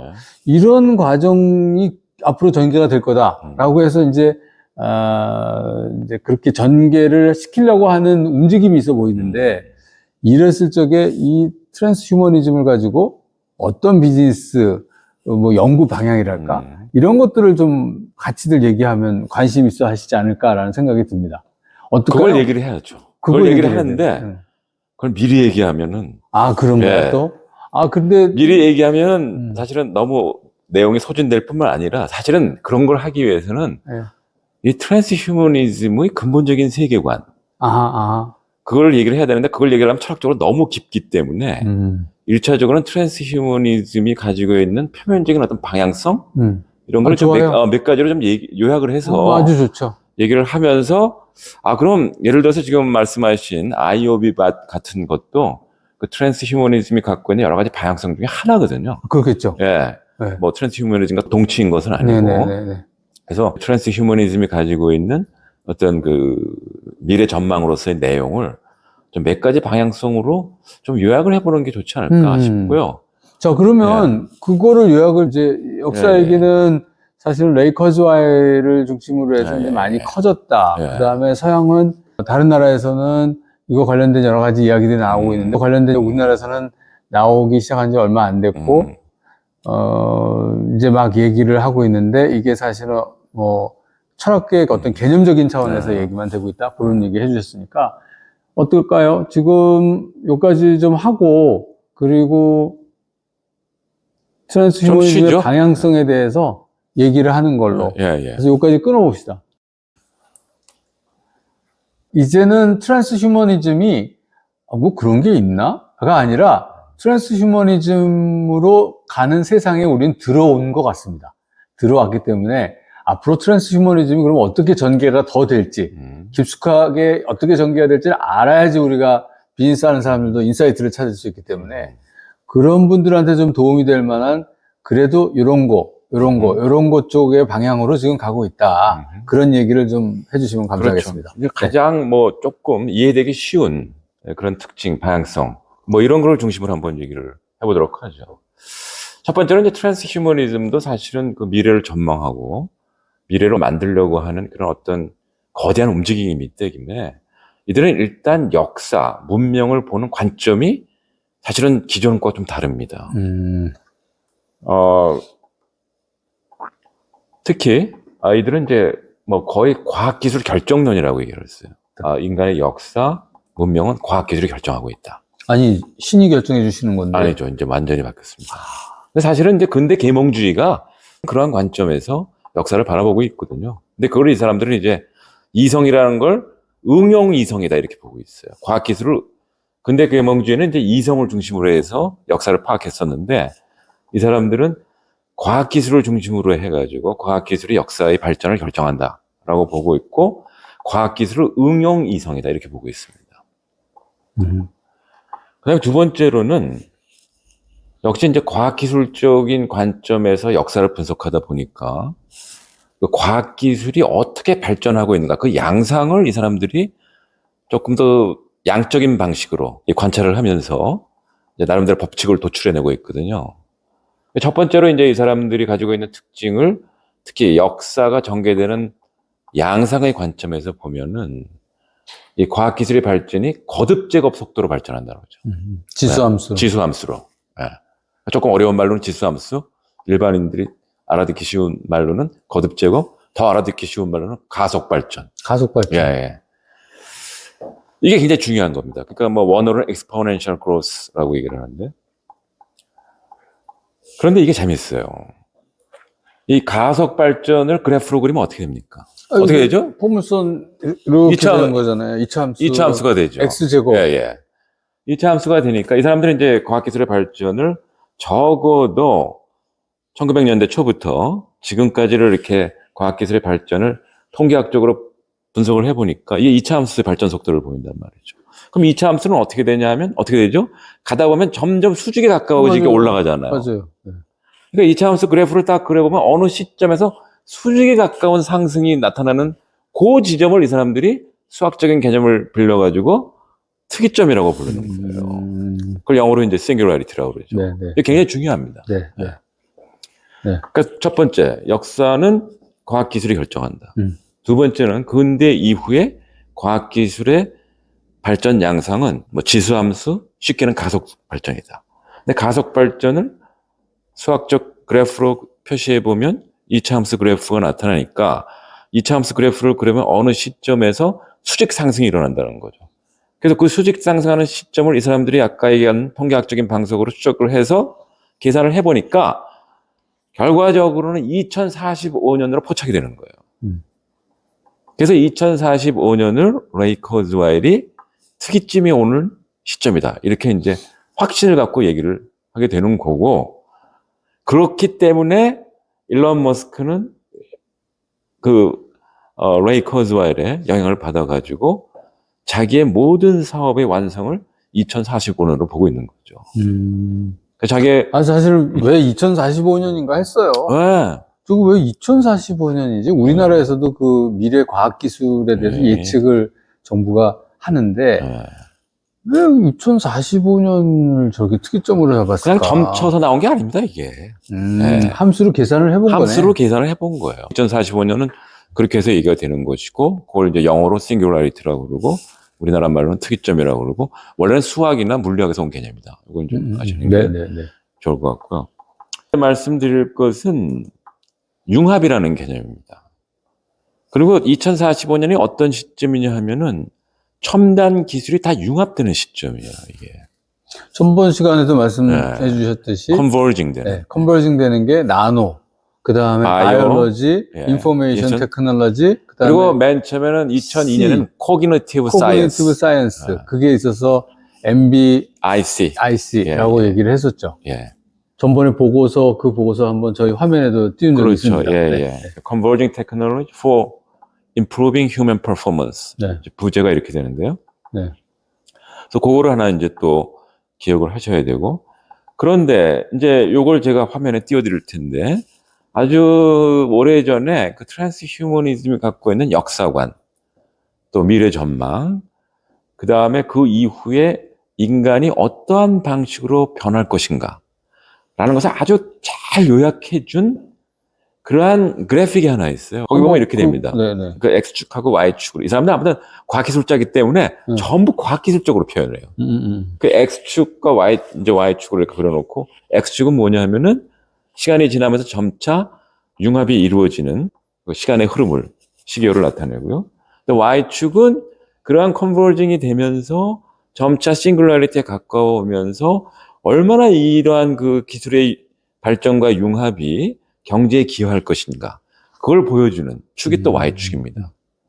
그리고 그 과정에서 핵심적인 기술로서 그야말로 가장 기반이 되는 기술이 뭐가 될 것이냐라는 거를 Artificial Intelligence로 딱 정의하고 있어요. 그 테크놀로지 로드맵 안에 AI를 집어넣어 있는. 그렇죠. AI가 딱 중심에 거네. 있고 그 주변에 나노 테크놀로지인지 그래야겠네요. 바이오테크놀로지인지 커그니티브 사이언스 이런 게 이제 배치가 되어 있죠. 근데 그 과정에서 중요한 것은 이렇게 융합이 일어나고 점차 싱귤라리티에 가까워지면 이걸 우리가 그냥 놔두는 게 상용화 시키잖아요. 네. 사업화 시키고 여러 가지 방면으로 사업화 시키면서 동시에 인간의 능력도 같이 증강이 돼야 된단 말이죠. 그렇죠. 네. 그게 소위 말해서 트랜스휴머니즘이니까. 그러니까 인간이 현재와 같은 우리 호모 사피엔스는 사실 미래를 감당한 능력이 없다라고 보는 게 이 사람들의 관점입니다. 미래는 경쟁력이 없는 인간들이 우리는. 우리 그 임 대표님하고 저는 이제 끝났어. 끝났어요. 예. 아무튼 그렇기 때문에 이 과학 기술을 통해서 인간을 개조해서 능력을 증강시키면 인간이 변한다는 거죠. 그렇죠. 그 호모 사피엔스에서 다른 단계의 인간으로 이들은 진화한다 그래요. 근데 엄격히 보면 진화가 아니라 혁명입니다. 왜냐하면 완전히 급진전되기 때문에. 네. 진화가 아니네요. 네, 그래서 싱귤라리티에 가까워지면 가까울수록 우리는 현재 인간 상태를 넘어서는, 그 넘어서는 트랜스라고 그러잖아요. 그래서 점차 싱귤라리티에 가까우면 2045년에 가까우면 가까울수록 인간은 트랜스 휴먼으로 지금 진화하고 있는 겁니다. 진화를 하다가 싱귤라리티 딱 오면 그 시점이 뭐라 그랬습니까? 수직 상승이 일어나는 시점이라고 그랬잖아요. 그럼 그렇죠. 과학기술의 발전이 지금은 상상할 수 없을 정도의 폭발적인 발전을 한다는 겁니다. 그러니까 어떤 장소 발전할지 몰라요. 지금도 바쁘 죽겠는데. 지금 너무, 사실 너무 많은데. 지난 1년 보세요. AI의 발전이 무섭습니다. 지금. 그러니까. 지난 1년. 그러니까 지금은 사실 어떤 면에서는 수직 상승의 초기다라고 볼 수 있는 징후들이 나타나고 있다. 이렇게 얘기할 수 있습니다. 어쨌든 간에 뭐 이들이 예견하는 바에 따르면 2045년에 싱귤라리티가 이제 특정이 되는데 그 싱귤라리티에 다가가면 다가갈수록 인간이 휴먼에서 트랜스 휴먼으로 급 발전을 하면서 성능이 증강되다가 싱귤라리티에 딱 도달을 하면 발전이 폭발적으로 일어난다고 그랬죠. 그럼 트랜스 휴먼이 된 거네요. 퍼스트 휴먼으로 바뀝니다. 그래서 굳이 번역한다면 완전히 인간을 벗어나는 새로운 역사의 주인공이 탄생을 하는 거죠. 그거를 이제 퍼스트 휴먼이라고 이 사람들은 부릅니다. 그래서 우리는 지금 휴먼이고, 그러니까 지금은 과정이니까 트랜스휴먼이고, 그게. 우리는 휴먼이에요. 우린 휴먼. 트랜스 휴먼이라고 오해하지 마세요. 우리는 휴먼이에요. 휴먼이고, 트랜스휴먼의 과정을 지금 겪고 있고. 시작이 이제 될라 그러죠. 네, 그리고 나서 그게 다 어느 정도 끝나면. 싱귤라리티 도달을 하면. 그 다음 사람들은 포스트휴먼이네. 그렇죠. 과학기술의 발전이 상상을 초월하는 수준으로 급발전하기 때문에 완전히 탈인간화 되는 겁니다. 그래서 그들을 이제 퍼스트 휴먼이라고 부르는데 그게 두 가지 특징이고 그 다음에 아주 황당한 얘기를 하면 그럼 퍼스트 휴먼은 지금 현재 휴먼하고 결정적으로 뭐가 다르냐 어마어마하게 경쟁력과 성능이 증강되어 있으면서 동시에 죽지 않는다. 인간이 불멸의 욕망이 진시황 때부터 있었기 때문에 제가 그래서 얼마 전에 또 바로 칼럼을 썼습니다만 그게 진시황이 살아난다. 이제는 그 시대네요. 그렇게 하고 있죠. 그 진시황은 망상에 사로잡혔지만 이들이 볼 때는 그게 가능하다라고 보는 기술이 만들어낸 거네요. 그렇죠. 기술이 만들어내서 인간을 개조하기 시작해서 인간의 신체 기관을 다 인공기관으로 바꾸면 우리가 사실 이 사람들이 볼 때 죽음이라고 하는 건 말이죠. 인간이 갖고 있는 신체 기관이 기능을 상실해가는 과정입니다. 그런데 과학기술을 통해서 인간이 갖고 있는 신체 기관을 계속 기능을 연장을 시키던가 아니면 인공기관으로 완전히 대체시키게 되면 어떻게 됩니까?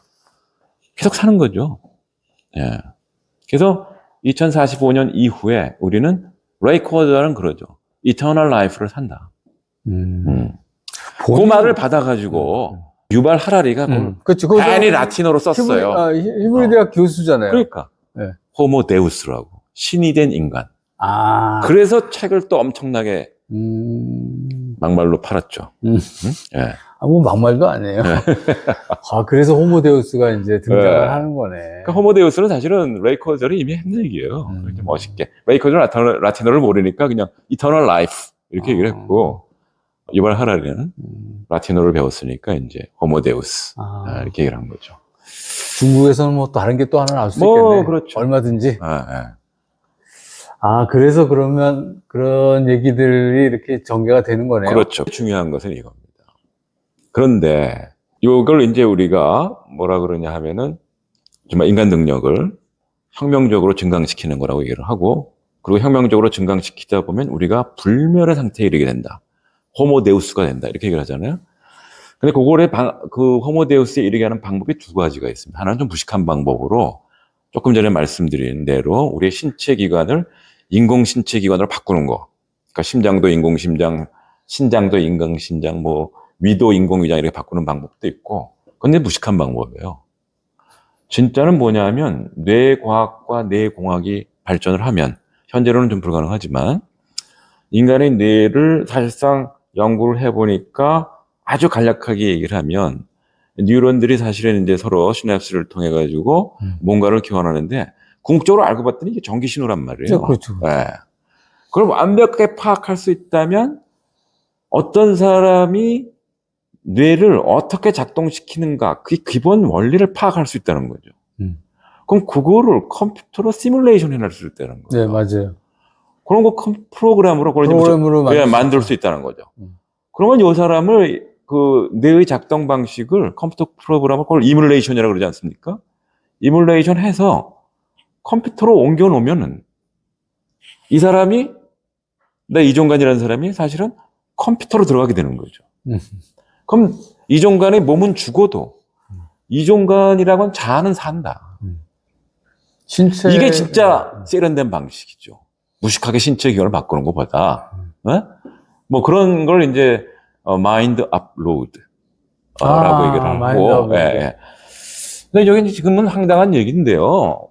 일단은 두 가지 점에서 사회적 영향, 문화적인 영향이 있습니다. 첫 번째는 대중문화적으로 영향력이 있어서 그 영화를 만드는데 영화의 소재로 사용이 되고 맞아. 있고요. 요새 그거 엄청 영화 많아졌어요. 그렇죠. 그 다음에 이제 그 신체 기관을 기계와 합체시키는 거, 그건 또 순수 예술에서도 지금 막 시도가 되고 있어요. 그 자기의 몸은 사실상 우리는 이제 일반적으로 우리의 몸은 숙명적으로 갖고 태어났다 이렇게 생각을 하는데. 그럼요. 네, 그렇죠. 어떻게 조상한테 받은 그렇죠. 머리카락 하나라도 함부로 할 수 없는 그렇죠. 게 옛날 우리 휴맨들의 생각이잖아요. 조선시대의 생각인데. 전 지금도 그렇게 생각하고 있어요.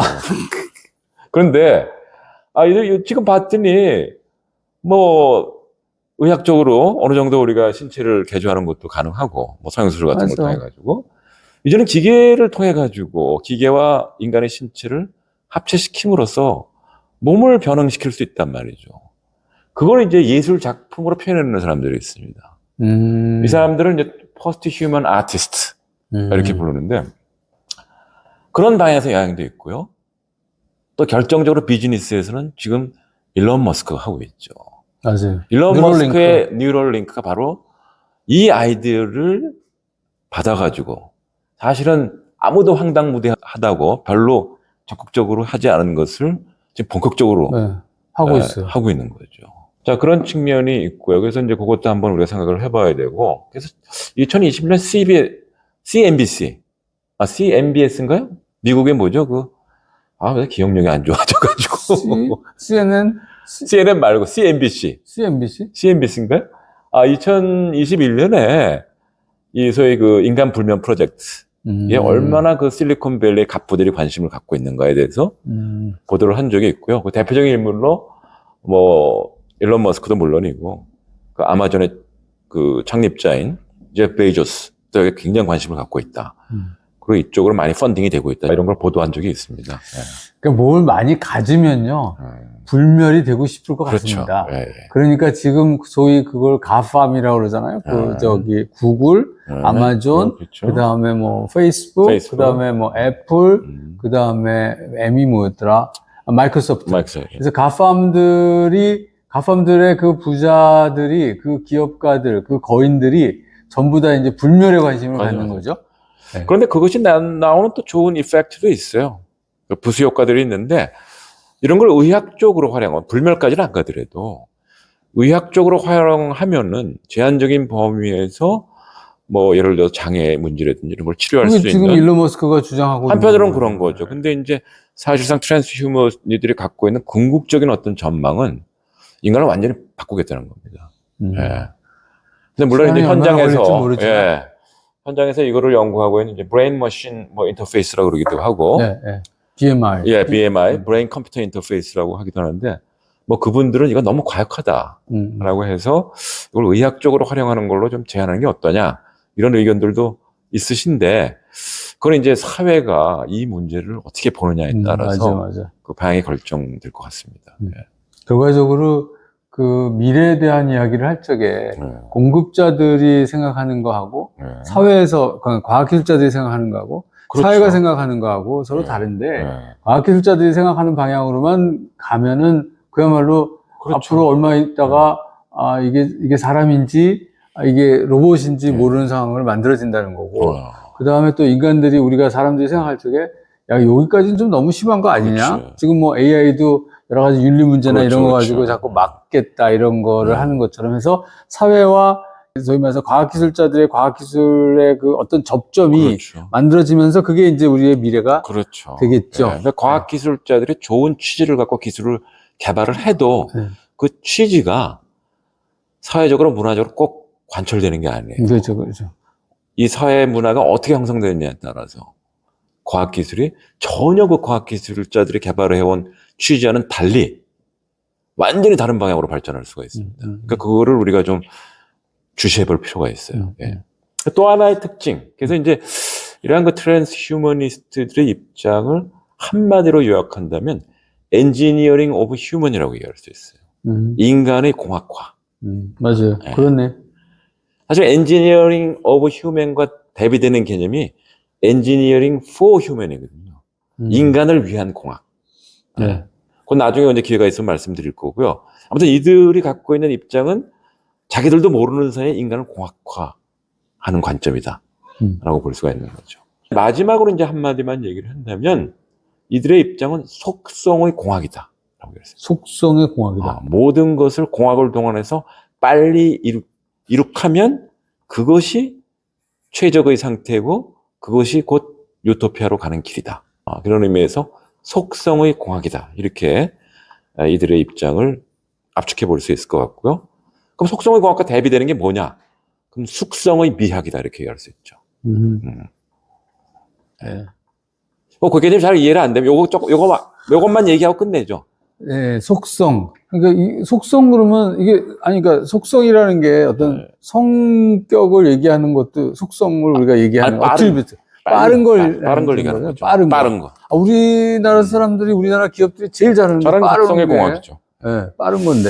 근데 우리가 이제 3번을 생각해 볼 거는 사실은 속성의 공학과 숙성의 미학은 내가 만드는 제품이 어떤 솔루션을 가져야 되는 걸 결정하는 굉장히 중요한 관점입니다, 이게. 예를 들어서 와인은 속성의 공학에 의해서 만들어져야 될까요? 숙성의 미학에 의해서 만들어질까요? 지금은 숙성의 미학으로 우리가 밸류를 많이 주죠. 그렇죠. 네. 근데 옛날에 어땠습니까? 우리 학교 다닐 때 그 진로 포도주. 우리 학교 다닐 때가 아니고요. 형님 학교 다녔을 때. 예. 좋습니다. 그때는 속성의 공학에 의해서 만들어져서 진로 포도주 같은 거. 예. 근데 또 속성의 공학에 의해서 만들어야 가치를 더 인정받는 경우도 있습니다. 예. 예? 속성과 숙성이 다 필요한데 다 필요하죠. 내 제품과 내 서비스에다가는 이 속성과 숙성을 어떻게 컨비네이션화 시킬 거냐, 그렇죠. 어떻게 조화롭게 만들 거냐, 어떻게 어디에 비중을 주고 만들 것이 이거 잘 결정해야 되는데 아무튼 트랜스휴머니스트들은 사실상 속성의 공학 일변도라고 얘기할 수가 있어요. 우리 기업 하시는 분들하고 굉장히 그 결이 맞는데 우리도 기업하는 사람들 어떤 빨리빨리 면에서는 지금 현재 우리 기업 문화하고 잘 맞닿을 수 있는 그런 어떤 생각이라고 볼 수도 있죠. 얼마 전에 그 뉴스에도 잠깐 나왔었는데 AI 기술을 이렇게 랭킹을 매기는데 우리나라 뭐 이렇게 거기도 뭐 대기업이니까 그 대기업의 AI가 굉장히 높은 점수 1등을 했대더라. 그래서 내가, 야, 저 늦게 시작을 했는데 또 1등 하네. 이제 그렇죠. 이런 걸 보면서, 아, 참, 우리나라 사람들 대단한 것 같다. 근데 현재 소위 말하는 이제 요즘은 거대가 아니라 초거대라고 부르더라고요. 그 초거대 AI는 사실은 좀 우리한테 위기입니다. 그건 나중에 이제 기회가 있으면 한번 얘기하기로 하고요. 예, 오늘은 네. 오늘은 계속 우리 여기서 트랜스휴머니즘 여기서 끝낼 거야? 아니면 좀 더 얘기해야 돼요? 오늘 트랜스휴머니즘의 방향성에 대해서 지금 아까 제가 적어보니까 4개? 5개? 뭐 5개 이렇게 정도 얘기했죠. 얘기를 예, 해주셨는데, 요런 방향성을 가지고 지금 움직입니다 하는 거를 조금 더 어려운 특징 하나만 더 얘기할까요? 오케이. 예. 하나만 더 해주세요. 뭐 이들의 입장에서 보면 인간의 몸, 그건 우연적이다 이렇게 보고 있어요. 그건 무슨 뜻이에요? 우연적이다? 우리 아까 얘기했는데 그렇죠. 날 몸은- 때부터 죽을 때까지 우리는 숙명적으로 이 몸을 갖고 살아야 된다고 생각하잖아요. 그렇죠. 예. 근데 이들의 입장에 볼 땐 꼭 그렇지 않다는 거예요. 몸은 바꿀 수 있다. 바꿔서 살 수 있다. 몸은 결국은 나중에 디자인 문제다. 그러니까 음. 이거는 쉽게 얘기하면은 몸은 그냥 하드웨어, 껍데기. 껍데기네. 나중에 과학기술 발전하면 디자인을 바꿔줄 수도 있죠. 근데 네. 그렇게 생각하면 좀 이런 얘기 제가 듣고서 그러네라고 한번 인지를 같이 했었던 적이 있는데 다 분해하잖아요? 그렇죠. 뭐 장기가 뭐 위도 있고 뭐 간도 있고 장기, 대장, 소장 있고 뭐 이렇게 다 나눠지는데 다 나누면은 제가 갖고 있는 것 중에 내 마음은 어디 있느냐. 그렇죠. 나눠보니까 내 마음이 없어. 이 안에 심장이 내 마음은 아니고 그렇다고 뇌가 또 마음도 아니고 그렇죠. 그래서 우리가 그런 얘기 들으면서 그래 이게 다 이렇게 분리해서 할 수 있는 거는 아닌데 근데 지금 이분들은 그런 생각을 가지고 하는 거네요. 가지고 하고 있죠. 그렇게 접근하고 있는 거예요. 그래서 사실은 이 사람들의 입장은 조금만 철학 얘기할게요. 데카르트라고 하는 사람의 입장의 또 다른 버전입니다. 그러니까 우리의 자아라는 것이 데카르트는 이제 정신하고 물질을 구분해서 생각했거든요. 그래서 인간은 정신과 물질 두 개로 구성된 그런 존재이고 정신이 우리의 몸은 물질 상태인데 그걸 지배한다고 봤어요. 명령을 내리고. 근데 이 사람들은 뇌가 모든 걸 지배한다고 보고 있죠. 정신 이퀄 뇌. 뇌로 이렇게. 그러니까 뇌만 카피를 해내서 딴 데다 옮겨놓으면 한 사람의 정체성이 그대로 카피가 돼가지고 이전되는 걸로 보고 있어요. 그러니까 지금 같은 질문 우리는 고민하잖아요. 내 몸이 바뀌면 내가 나일까? 그러는데 이 사람들의 입장에서는 그 뇌는 몸이라고 하는 건 뇌에 전적으로 지배를 받고 있는 거기 때문에 뇌만 프로그램으로 잘 카피해내면 그 뇌를 딴 데로 옮겨도 나는 내가 된다. 우리나라에 뇌과학에다가도 또 연구비를 많이 내고 있거든요. 그렇죠. 드리고 있는데 지금 이분들이 뇌과학에 대해서 어떤 연구를 하고 계시는지가 갑자기 궁금해졌네요. 뇌과학 연구를 많이 해야 된다고 해서. 그렇죠. 그래서 뇌과학에 대해서 얘기할 필요가 있는데요. 뇌과학도 사실은 방향이 한 3가지가 됩니다. 뇌 중심. 전공이 철학 아니세요? 이게. 이게 정말 신기한 게 어떻게 또 그 뇌과학의 뇌에 대한 연구를 3가지나 구분을 해놓고 계시구나. 네, 말씀해 주세요. 그러니까 완전히 뇌가 몸을 지배한다고 보는 입장이 있고요. 그 다음에 몸이라고 하는 것에 의해서 뇌가 상당한 영향을 받는다. 맞아요. 라는 입장이 있고요. 맞아요. 근데 이거는 이제 몸이 어떠한 환경에 영향을 받는다는 관점은 여기선 또 배제돼 있어요. 근데 몸은 사이의 그렇죠. 관계성. 몸은 결국 근데 환경에 의해서 영향을 받고 그 환경에 의해서 영향을 받는 몸에 의해서 뇌가 형성된다. 이런 입장이 또 있습니다. 여태까지 메인스트림은 사실 뇌 중심주의가 사실은 메인스트림인데 요즘은 조금 몸에 대해서 더 관심을 갖는 그런 뇌과학자들이 좀 등장하고 있고요. 또 환경과의 관계에서 몸과 뇌를 연구하려고 하는 그런 또 방향성이 조금씩 좀 힘을 얻어가고 있는 그런 상황이라고 할 수가 있습니다. 그러니까 이런 거를 다 이제 하다 보면은 예컨대 지금 등장하는 지금 마이너지만 사실 마이너가 언젠가는 메인이 될 수 있지 않아요? 그럼요. 항상 그랬죠. 그러면 이제 역사에서 그걸 증명을 해줬죠. 그렇죠. 선도적인 기업은 오히려 마이너를 가야겠네. 꼭 잘못하면 근데 실패할 수도 있으니까. 그치. 그러니까 좀 모험심이 있다. 진짜 벤처다. 어드벤처를 수행해봤다. 그러면 오히려 마이너에 좀 관심을 갖고 보는 것도 반드시 망하는 길만은 아니다. 이렇게. 지금 교수님 말씀해 주시는 걸 들어보니까 저희 제가 이 같이 운영하는 창조 아고라라는 그 이제 문자 미디어가 있습니다. 그 다음에 제가 이제 영상으로 하는 임윤철의 창조 아고라라는 미디어 두 가지가 있는데요. 거기에 창조 아고라에 보면 기사 중에 얼마 전에 올라갔는데 춤을 춰가지고 댄스를 통해서 몸을 움직이면 뇌 건강이 좋아진다는 거예요. 그렇죠. 요새는 그게 그런 연구를 한 거를 저희가 이제 기사화해서 내보내기도 했었는데, 그렇다는 얘기는 지금 말씀하신 대로 뇌를 중심으로 모든 걸 해석하는 게 아니고 그렇죠. 다시 몸하고 연결된 그렇죠. 뇌를 또 얘기해야 되고, 그 다음에 이 몸은 환경의 지배를 그렇죠. 받으니까 또 환경적인 것까지를 다 커버해야 된다. 그런데 그런- 말씀이죠. 하나만 마지막으로 더 헷갈리게 한 거예요. 네. 더 이상 헷갈리지 말고. 딱 하나만. 네. 근데 또 철학을 보면은 몸은 환경과 상호작, 인간의 몸, 환경과 상호작용하는 게 아니라 그건 동물이 하는 거고 인간은 세계랑 한다. 이때부터 이제 철학이 더 깊어지는 겁니다. 세계랑 여기까지 이해를 해야 사실은 진짜 이 트랜스 휴머니즘을 넘어갈 수 있는 미래를 얘기할 수가 있어요. 그 얘기는 환경이라는 거를 물리적 환경을 아까 세 가지 얘기할 때는 그 물리적 환경을 얘기하신 거고, 그 지금 네 번째 더 헷갈리게 해주신다고 하는 거는 세계라는 거는 어떻게 보면 정신적인 환경까지. 정신이라고 하는 말이 요새 철학자는 잘 안 써요. 아, 그래요? 예, 문화. 하여튼 이상한 사람들이야. 뭐 정신이란 말을 왜 안 써? 요새 과학자들은 정신이 없거든요. 그들이 볼 때는 정신이 없거든요. 예.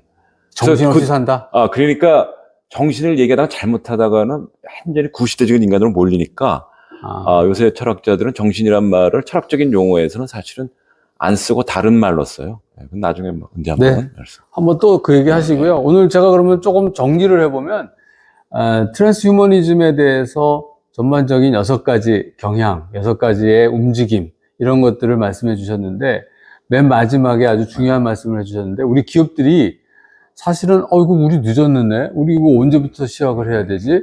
이거 리소스도 없는데 여러 가지로 고민을 많이 하실 텐데, 오히려 지금 이렇게 방향은 잡았는데 빈 구석이 많이 있다.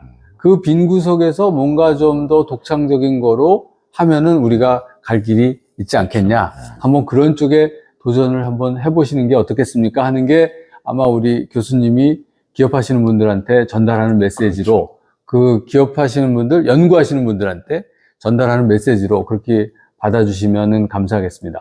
다음 시간에는 제가 또 애플 비전 그걸 제가 아까 시작할 때 말씀드린 것처럼 다음 시간에는 그 애플에서 만든 VR 기기하고 메타에서 만든 기기, 삼성에서 만든 기기를 보면 VR 기기가 우리가 이렇게 바깥에서 그 헤드셋을 쓴 사람을 봤을 때, 저기는 이렇게 눈이 그려져 있고 어떤 거는 그냥 이렇게 민자로 되어 있어요. 아무것도 없는 거로. 그래서 아니, 애플은 왜 저렇게 눈을 그려놨지? 그리고 다른 데는 왜 저런 생각을 안 하지? 이건 또 무슨 차이가 있을까가 이제 궁금해진 거예요.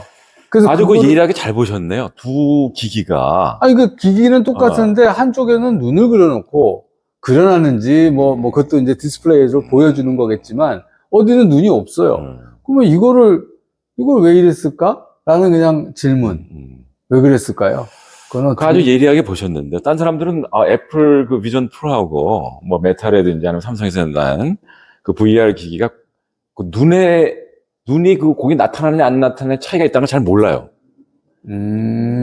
뻔히 보이는데도. 보이는데. 하여튼 보세요. 여러분들 보시고요. 이거는 왜 이렇게 다르게 했을까? 애플은 우리가 항상 그랬잖아요. 애플 얘기를 하다 보면 스티브 잡스 얘기가 나올 수밖에 없고, 스티브 잡스가 한 얘기 중에 내가 소크라테스하고 점심 한번 먹으면 내 전 재산을 다 내놓을 수 있을 것 같다. 이렇게 얘기를 하면서 인문학에 대한 거를, 리버럴 아츠에 대한 강조를 한 분이었는데, 그것도 관계가 있겠죠?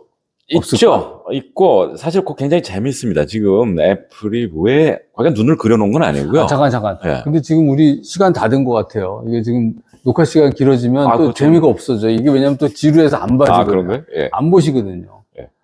그리고 요거는 아주 남겨놓죠. 그러면 계속. 다음 시간에 다음 시간? 글쎄요. 어쨌든 제가 또 교수님을 잘 이렇게 섭외를 해서, 이게 다 제가 지금 재능 기부 받고 있기 때문에 잘 섭외를 해가지고 한번 그 내용을 또 한번 여러분에게 들려드릴 수 있도록 기획을 해보겠습니다. 네. 그럼 오늘 시간 내주셔서 감사합니다. 아, 예. 오늘 너무 많이 떠들어서 죄송합니다. 네, 감사합니다. 감사합니다. 예, 예.